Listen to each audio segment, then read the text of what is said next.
காற்றென்றும் நினைவு கூர்ந்தார். எத்தனை தரமோ வனாந்திரத்திலே அவருக்கு கோபம் மூட்டி அவாந்திர வெளியிலே அவரை விசனப்படுத்தினார்கள். அவர்கள் திரும்பி தேவனை பரீட்சை பார்த்து இஸ்ரவேலின் பரிசுத்தரை மட்டுப்படுத்தினார்கள். அவருடைய கரத்தையும் அவர் தங்களை சத்ருவுக்கு விலக்கி மீட்ட நாளையும் நினையாமற் போனார்கள். அவர் எகிப்திலே தம்முடைய அடையாளங்களையும் சோவான் வெளியிலே தம்முடைய அற்புதங்களையும் செய்தார். அவர்களுடைய நதிகளை இரத்தமாக மாற்றி அவர்களுடைய ஆறுகளில் உள்ள ஜலத்தை குடிக்க கூடாதபடி செய்தார். அவர்களை அழிக்கும்படி வண்டு ஜாதிகளையும் அவர்களை கெடுக்கும்படி தவளைகளையும் அவர்களுக்குள்ளே அனுப்பினார். அவர்களுடைய விளைச்சலை புழுக்களுக்கும் அவர்களுடைய பிரயாசத்தின் பலனை வெட்டுக்கிளிகளுக்கும் கொடுத்தார். கல்மழையினால் அவர்களுடைய திராட்சை செடிகளையும் ஆலங்கட்டியினால் அவர்களுடைய அத்திமரங்களையும் அழித்து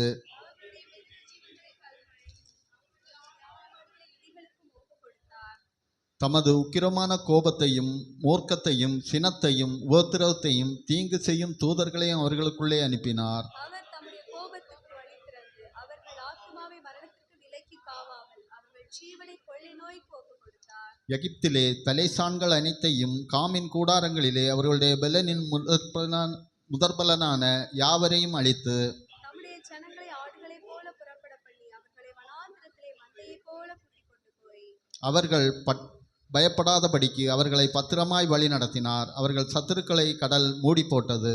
அவர்களை தமது பரிசுத்த ஸ்தலத்தின் எல்லை வரைக்கும் தமது வலது கரம் சம்பாதித்த இந்த பர்வதம் மட்டும் அழைத்து கொண்டு வந்தது.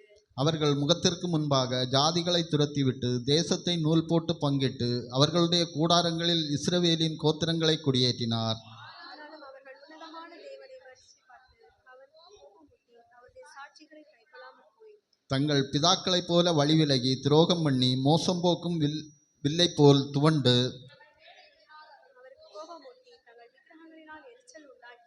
தேவன் அதை கேட்டு உக்கிரமாகி இஸ்ரவேலை மிகவும் வெறுத்து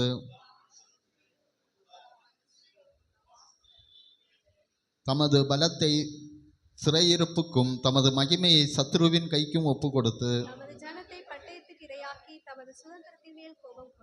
அவர்கள் வாலிபரை அக்கினி பட்சித்தது. அவர்கள் கன்னியாஸ்திரீகள் வாழ்க்கைப்படாதிருந்தார்கள். அப்பொழுது ஆண்டவர் நித்திரை தெளிந்தவனைப் போலவும் திராட்சரசத்தால் கம்பீரிக்கிற பராக்கிரமசாலியைப் போலவும் விழித்து அவர் யோசேப்பின் கூடாரத்தை புறக்கணித்தார். எப்ராயிம் கோத்திரத்தை அவர் தெரிந்து கொள்ளாமல் தம்முடைய பரிசுத்த ஸ்தலத்தை மலைகளைப் போலவும் என்றென்றைக்கும் நிற்கும்படி தாம் அஸ்திபாரப்படுத்தின பூமியைப் போலவும் கட்டினார். சேர்ந்து வாசிப்போம். கரவலாடுகளின் பின்னாக திரிந்த அவனை தம்முடைய ஜனமாகிய யாக்கோபையும் தம்முடைய சுதந்திரமாகிய இஸ்ரவேலையும் மேய்ப்பதற்காக அழைத்து கொண்டு வந்தார். இவன் அவர்களை தத்தின் உண்மையின்படி மேய்த்து தன் கைகளின் திறமையினால் அவர்களை நடத்தினான்.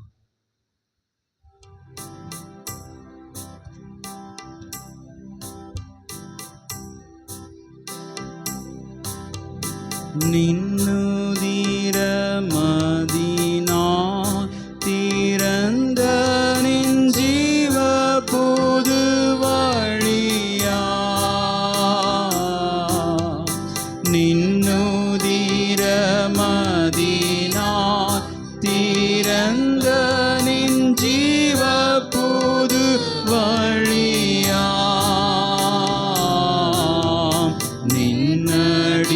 நின்னடியார்க்கு பிதாவின் சந்நிதி சேரவுமே சன்னதம் நின்னடியார்க்கு பிதாவின் சந்நிதி சேரவுமே சன்னதம் ஸ்தோத்திரம் இயேசுநாதா உமக்கென்றும் ஸ்தோத்திரம் இயேசுநாதா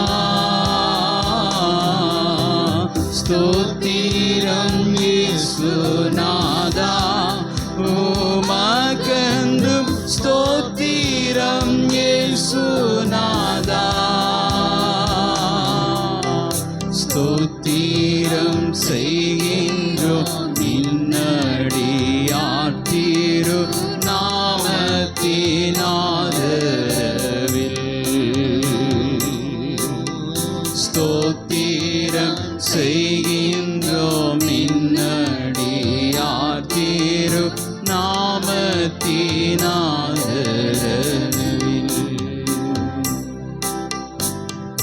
அனைவரும் உட்காருவோம்.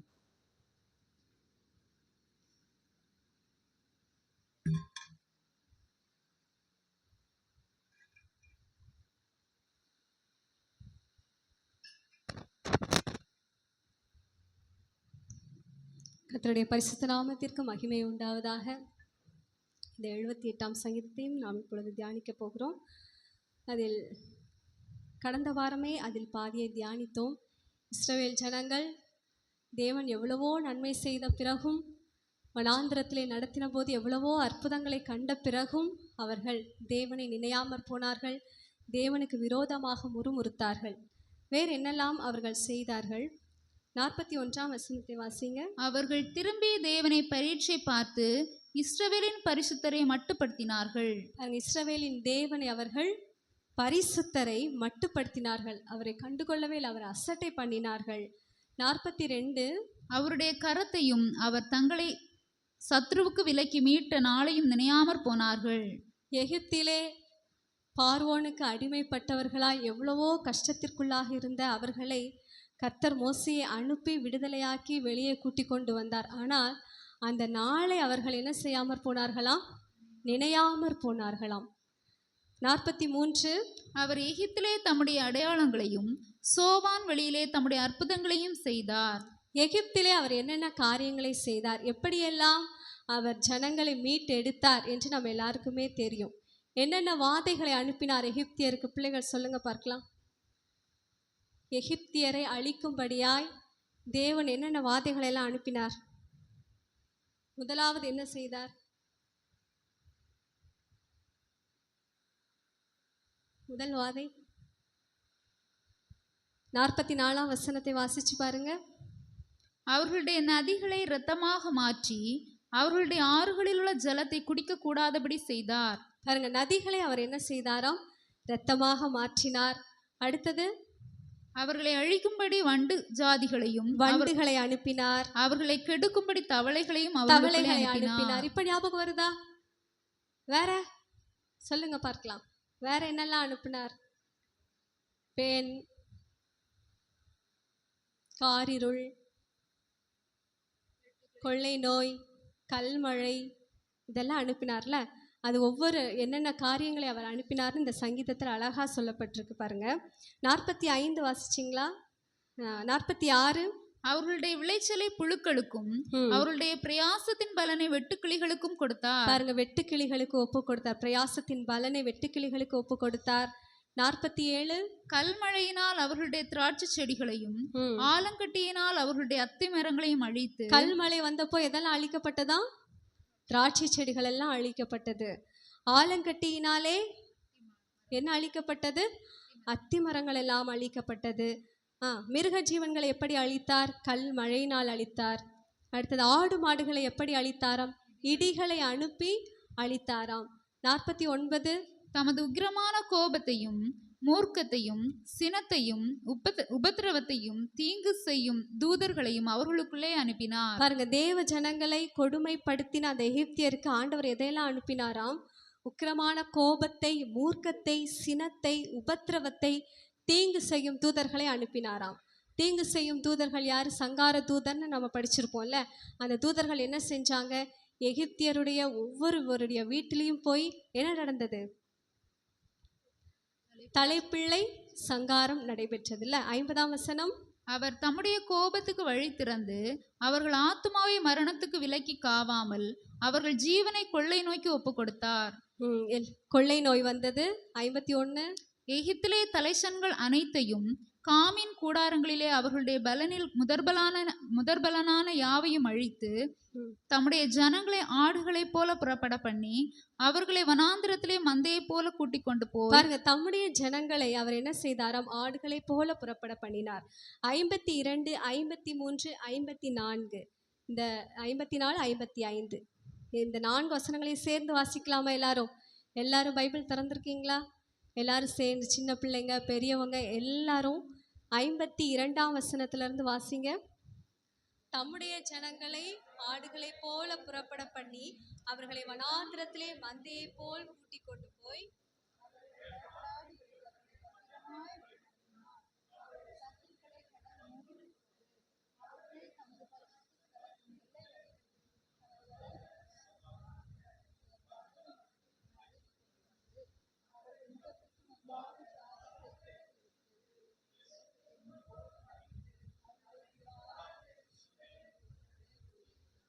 பார்த்தீங்களா, இஸ்ரவேல் ஜனங்களை ஆண்டவர் என்ன செய்தாராம்? மந்தையை போல அவர்களை கூட்டிக் கொண்டு போய் அவர்கள் பயப்படாதபடிக்கு அவர்களை பத்திரமாய் வழிநடத்தினாராம். வனாந்திரத்தில் எல்லா இடங்களிலும் அவர் என்ன செய்தாராம்? அவர்களுக்கு எந்த விதமான பயங்களும் வராதபடிக்கு அவர்களை பத்திரமாய் நடத்தினார். அவர்கள் சத்துருக்களை கடலிலே மூடி போட்டார். யார் அவருடைய சத்துருக்கள்? இஸ்ரவேல் ஜனங்களுடைய சத்துருக்கள் யாரு? பார்வோனையும் அவன் சேனைகளையும் சிவந்த சமுத்திரத்திலே அவர் என்ன செய்தார்? கவிழ்த்து போட்டார். அது மாத்திரமல்ல, அவர் எந்த தேசத்திற்கு அவர்களை கொண்டு போக வேண்டும் என்று நினைத்தார்?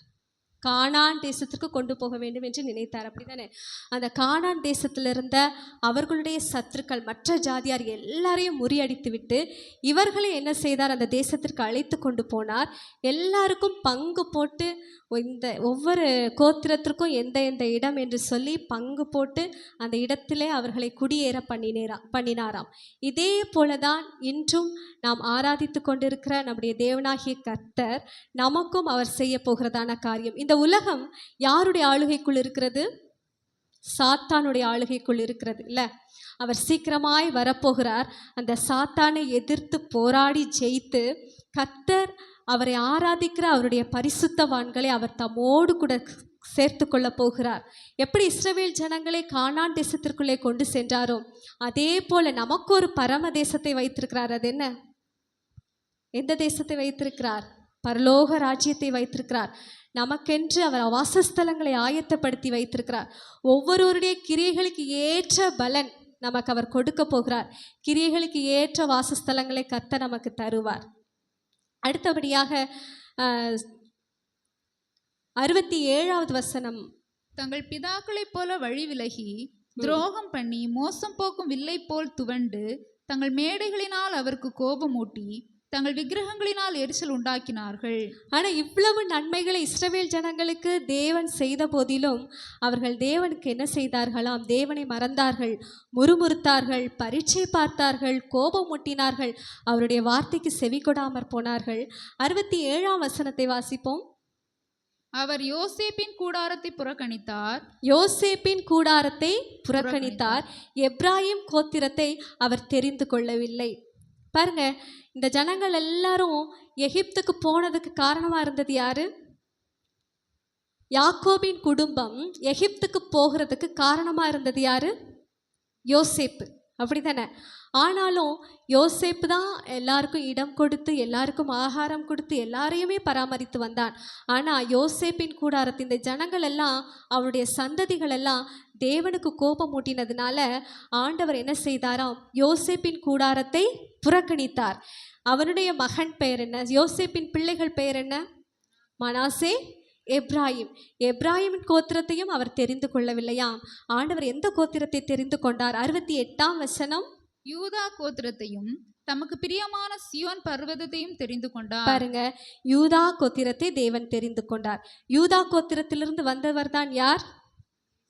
இயேசு கிறிஸ்து. அதுக்கு முன்னாடி தாவீது இல்ல? 70ஆம் வசனத்திலிருந்து வாசிப்போம். தம்முடைய தாசனாகிய தாவீதை தெரிந்து கொண்டு ஆட்டு தொழுவங்களிலிருந்து அவனை எடுத்தார்.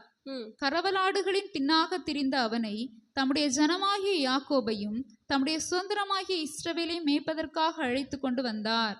72 இவன் அவர்களை தன் இருதயத்தின் உண்மையின்படியே மேய்த்து தன் கைகளின் திறமையினால் அவர்களை நடத்தினான். பாருங்க, தம்முடைய தாசனாகிய தாவீதை தெரிந்து கொண்டு ஆட்டு தொழுவங்களிலிருந்து அவனை எடுத்தார். அவன் என்ன செய்து கொண்டிருந்தான்? ஆட்டு தொழுவத்தில் ஆடுகளை மேய்த்து கொண்டிருந்தான். அந்த கொஞ்சம் ஆடுகள் இருந்தது, அதை கூட அவர் உண்மையாக அந்த ஆடுகளை மேய்த்தார். ஒரு நல்ல மேய்ப்பனாக இருந்தார் அந்த ஆடுகளுக்கு. அவர் என்ன செய்தார்? ஒரு முறை கரடி வந்தது, ஒரு முறை சிங்கம் வந்தது. அவற்றினின்றெல்லாம் அந்த ஆடுகளை ரொம்ப பத்திரமாய் பாதுகாத்து கொண்டார். அப்படிப்பட்ட தாவீதை தேவன் தெரிந்து கொண்டார். நம்ம என்ன செய்து கொண்டிருக்கிறோம், என்ன வேலை செய்து கொண்டிருக்கிறோம், என்ன படித்திருக்கிறோம், இதெல்லாம் தேவனுக்கு தேவையில்லை. ஆண்டவர் எதிர்பார்க்கிறது என்னன்னா ஒன்றே ஒன்று தான், உண்மையை தேவன் எதிர்பார்க்கிறார். 71வது வசனத்திலே சொல்லப்பட்டிருக்கிறது, அவன் கரவலாடுகளின் பின்னாக திரிந்த அவனை தம்முடைய ஜனமாகிய யாக்கோபையும் தம்முடைய சுதந்திரமாகிய இஸ்ரவேலையும் மேய்ப்பதற்காக அழைத்து கொண்டு வந்தார். அவனுக்கு எந்த எக்ஸ்பீரியன்ஸும் கிடையாது. ஜனங்களை வழிநடத்தி அவனுக்கு எக்ஸ்பீரியன்ஸ் கிடையாது. அவனுக்கு ஒரே ஒரு எக்ஸ்பீரியன்ஸ் என்னது?